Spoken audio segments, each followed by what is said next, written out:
Монгол Улсын их хурлын дарга энх болд өнөөдөр шударга хөгжингүй дэлхийн төлөөх нийгмийн шударгаас тогтвортой байдлын асуудлууд сэдвт Progressive Alliance дэвшилт эвсэл байгууллагын олон улсын баг хуралд оролцлоо.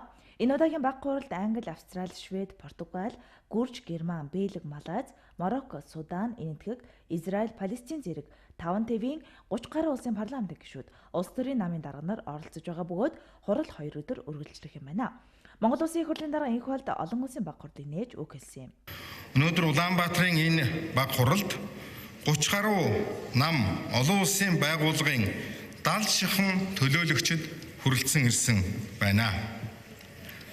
Та бид нийгмийн хөгжил, шударгаас хүний эрх чөлөө тогтвортой байдалтай холбогдуулан дэлхий дахина тулгамдаад байгаа нийгэм эдийн засаг, улс төрийн чухал асуудлуудаар санал бодлоо солилцсон энэ өдрүүдэд хуралдаж хэлцэх болно.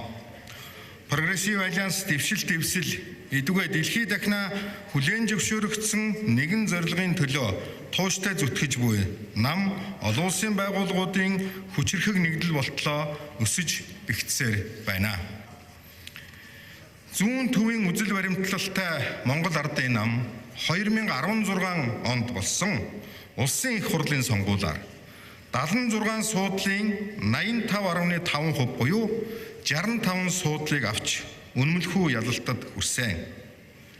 Бүрэлдсэн энэ нөхцөл байдал бидэнд прогрессив үзэл баримтлалд тулгуурлан Монгол улсад шударгаас нийгмийн довтортой байдал эдийн засгийн хөгжлийг хангах бодлогыг боловсруулан хэрэгжүүлэх боломж олгож байна. Сонгогчид ард түмэн маань улс орон эдийн засгийн хүндрэлтэй байгаа энэ үед цаг алдалгүй үр дүнтэй түргэн шуурхай арга хэмжээ авч байдлыг өөрчлөн сайжруулахыг биднээс хүсэж хүлээж байна. Иймд Монгол Ардын намын засгийн газар үндэсний хэмжээнд нэн шаардлагатай бодлого хөтөлбөрүүдийг хэрэгжүүлж өмнөх засгийн газрын дүрмгүй тоглож ирсэн алдаануудыг засахад анхаарлаа хандуулж ажиллаж байна.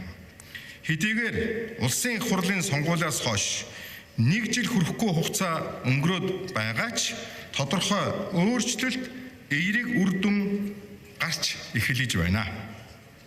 Эдийн засгийн өсөлт ажиглагдаж гадаадын хөрөнгө оруулагчдын